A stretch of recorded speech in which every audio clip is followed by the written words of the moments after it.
Okay, so do they have to give you grounds for ineligibility? They say that his needs are social needs. So let me just recap again, because I'm finding it hard to get my head around this, really. So this is a man who's had Parkinson's for over 25 years at this stage. He's suffering from dementia, and he's only in the home for social reasons. What? Because he likes playing chess, or? They call washing, dressing, and all the kind of personal needs, they call that social care. The fact that the reason he needs that is because he's ill is irrelevant. Because presumably if he could, he would have dressed himself. I mean, I can't imagine most people, yes, apart from maybe a 15th century monarch, would want to be dressed by somebody else. I think one of the sort of cultural issues within the NHS is the difference between acute and chronic illness. And if you're acutely ill, you'd go to A&E, you'd be in intensive care, you'd have instant sort of medical input. If you're chronically ill, that's ongoing illness. Ongoing, you know, deterioration. The NHS just isn't interested. But surely, if it's ill, it's ill. Well, yes. Illness. But it's this cultural issue that I think is one of the problems.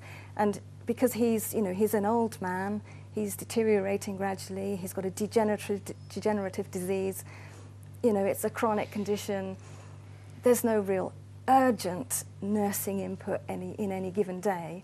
I think that's part of the system that decides that he's ineligible. Okay, so after this initial assessment that you were at, they said we need a proper, what do they call this, proper assessment? Another assessment. Another and that assessment. came back as ineligible, so I challenged it. And I think the NHS must have got totally fed up with me because my challenges were always pages long, picking apart. Well, you are a writer, aren't you? A professional writer. I think it's worth mentioning that. So presumably you wrote a great epistle about why they were wrong and they should fund your father. Yes, and you have to pay attention to all the detail. You need to pick apart the reports and the assessments because there will be errors throughout them. There will be untruths. There will be errors. When you say untruths, what do you really mean? I would say some of the language that is used in the reports, in the assessments, is designed to produce a result that requires no funding. For example, if I think of my mother's case, she's a woman who is completely immobile, dependent. I mean, you could call her paralysed, really. She's totally immobile. And, because of the 3 strokes? Yeah, and the Parkinson's and everything else. And elderly, you know, she's very old, older than her years. And, you know, an assessment would come back and it would say, she uses a wheelchair for distance.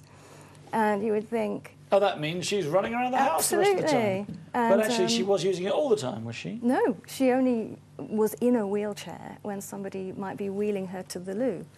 So it's that kind of thing. It's the kind But she was incapable of moving otherwise? Yes. So the way that, oh, I see. So what you're saying is that they worded it like that because it kind of gave the impression she was able to just wheel herself around.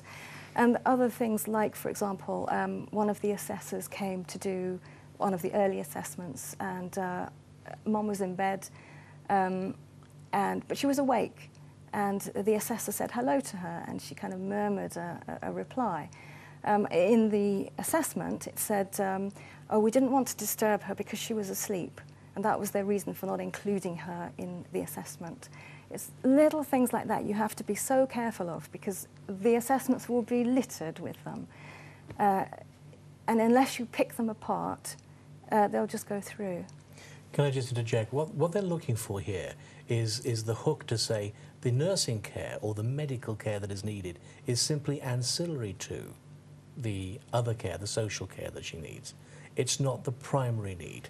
So they're trying to find ways and reasons to say, no, she does need a bit of support, she does need a bit of help, but it's not the primary issue. Well, I've got something here. Malcolm in Lincoln has texted in. He said the NHS should spend its resources on those who can get better.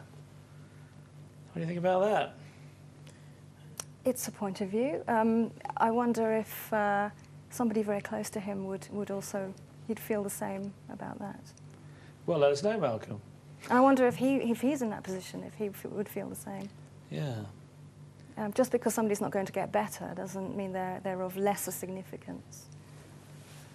That's an interesting point, though, because we tend to treat the elderly very differently, don't we? I think that's the children. The case, yes. We love the children, we care for them. There's lots of R's about children. But when it comes to the old people, it's not quite that. It's the old person who's wrinkly and smelly in the corner. Whereas these people are children of somebody are long gone, but they were loved, they were cared for. Now they're loved and cared for by siblings or by family. And yet somehow we depict them, or we treat them in our minds as something else. We don't give them the same credence, I don't think. And as a result of that, I think they are poorly dealt with within the system. Yes. And somebody needs to champion it. In this case, of course, Angela was championing it because it's her parents. And of course, you must have been deeply hurt by what was happening. Yes, terrible. It was a really painful experience. And, you know, they're my parents. I love them. If I didn't fight for them, I would regret it always. You'd walk over hot coals for them. I would. Fair enough. Okay, right, we're going to go for another break now. Once again, if you'd like to text in your questions or comments for Angela or Simon, please do so now to 87778, and we'll see you very soon.